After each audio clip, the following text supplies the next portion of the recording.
आज देश की सबसे बड़ी अदालत में एक ऐसा दृश्य देखने को मिला जो भारतीय लोकतंत्र में बहुत कम देखने को मिलता है।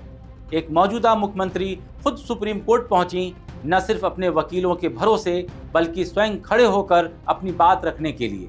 पश्चिम बंगाल की मुख्यमंत्री ममता बनर्जी आज अदालत में थी और मुद्दा था मतदाता सूची का विशेष गहन पुनरीक्षण यानी SIR, लेकिन असल सवाल था लोकतंत्र का। ममता बनर्जी का कहना है कि ये कोई सामान्य प्रशासनिक प्रक्रिया नहीं है बल्कि एक ऐसी कवायद बन चुकी है जिसका मकसद बंगाल को विधानसभा चुनाव से ठीक पहले निशाना बनाना है। उन्होंने अदालत के सामने साफ शब्दों में कहा कि पश्चिम बंगाल को जानबूझकर टारगेट किया जा रहा है और यहीं से सवाल उठता है, अगर प्रक्रिया एक जैसी है तो सिर्फ बंगाल ही क्यों। आदाब, मेरा नाम है तारिक और आप देख रहे हैं the Hindi top. Supreme court में खड़े होकर ममता बनर्जी ने पूछा, बंगाल ही क्यों, असम क्यों नहीं, दूसरे पूर्वोत्तर राज्य क्यों नहीं। उनका आरोप था कि चुनाव आयोग बंगाल के लोगों को प्रशासनिक तरीकों से बुलडोज कर रहा है, यानी नोटिस, फॉर्म और प्रक्रियाओं के जरिए लोगों को लोकतंत्र से बाहर किया जा रहा है। ये कोई छोटा आरोप नहीं है। मुख्यमंत्री ने कहा कि SIR की पहली ही प्रक्रिया में लगभग 58 लाख नाम मतदाता सूची से हटा दिए गए हैं और कई मामलों में तो लोगों को फॉर्म 6 के जरिए अपील करने का मौका तक नहीं मिला। उन्होंने दावा किया कि ये पूरी कवायद सुधार की नहीं बल्कि सीधे तौर पर नाम काटने की प्रक्रिया बन गई है। ममता बनर्जी का ये भी कहना था कि इस प्रक्रिया में स्थानीय चुनाव अधिकारियों जैसे ERO, DO को दरकिनार कर दिया गया और उनकी जगह माइक्रो ऑब्जर्वरों को तैनात किया गया। उनका आरोप है कि ये माइक्रो ऑब्जर्वर ज़्यादातर BJP शासित राज्यों के आए अधिकारी हैं जो दफ्तरों में बैठकर नाम काट रहे हैं। सवाल उठता है कि क्या किसी राज्य की मतदाता सूची बाहरी माइक्रो ऑब्जर्वरों के भरोसे बदली जानी चाहिए।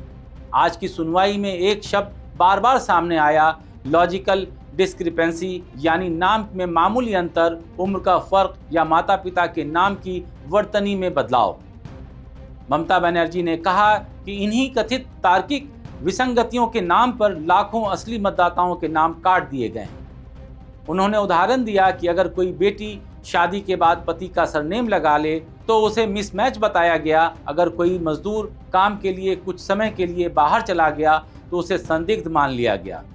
सवाल ये है कि क्या जिंदगी की इन वास्तविकताओं को नज़रअंदाज करके लोकतंत्र चलाया जा सकता है।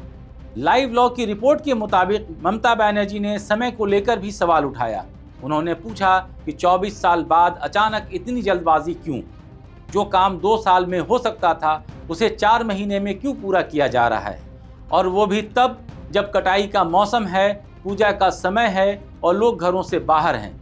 उन्होंने दावा किया कि इस प्रक्रिया के दबाव में 150 से ज़्यादा लोगों की मौत हुई है, जिसमें एक बूथ लेवल ऑफिसर भी शामिल है, जिसकी मौत कथित तौर पर अत्यधिक मानसिक तनाव के कारण हुई।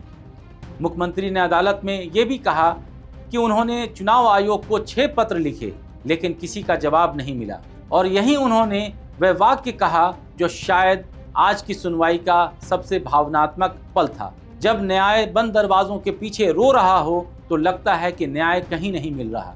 उन्होंने कहा कि वो किसी पार्टी के लिए नहीं बल्कि एक आम नागरिक की तरह न्याय मांगने आई हैं। सुप्रीम कोर्ट ने इस पूरे मामले को गंभीरता से लिया।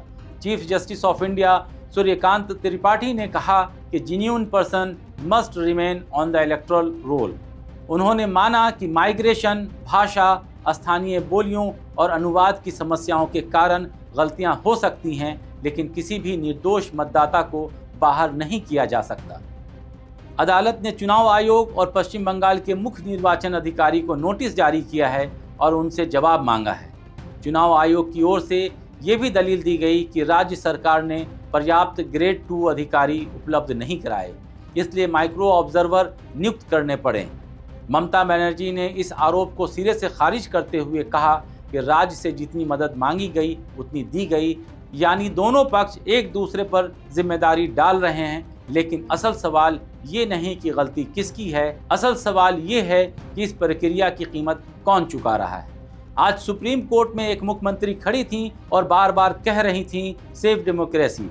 ये सिर्फ पश्चिम बंगाल का मामला नहीं है। ये सवाल है कि क्या मतदाता सूची लोकतंत्र की रीढ़ बनी रहेगी या फिर राजनीतिक रणनीति का औजार बन जाएगी। अगर नाम की वर्तनी, भाषा का फर्क और जीवन की मजबूरियां मताधिकार छीन सकती हैं, तो लोकतंत्र सबसे पहले कमजोरों से छीनता है। आज अदालत ने नोटिस जारी किया है और अब जवाब आएगा, लेकिन असली जवाब सिर्फ हल्फनामों में नहीं मिलेगा। असली जवाब इस सवाल में छिपा है कि क्या हम मतदाता को संदेह से देखते हैं या अधिकार से। क्योंकि लोकतंत्र में सुधार जरूरी है, लेकिन सुधार के नाम पर लोग ही बाहर हो जाएं तो फिर लोकतंत्र कैसे बचेगा। इस वीडियो में इतना ही। ये वीडियो आपको कैसा लगा हमें कमेंट बॉक्स में ज़रूर बताएं। आप हमें एक्स यानी ट्विटर, फेसबुक, इंस्टाग्राम और यूट्यूब पर फॉलो करना ना भूलें।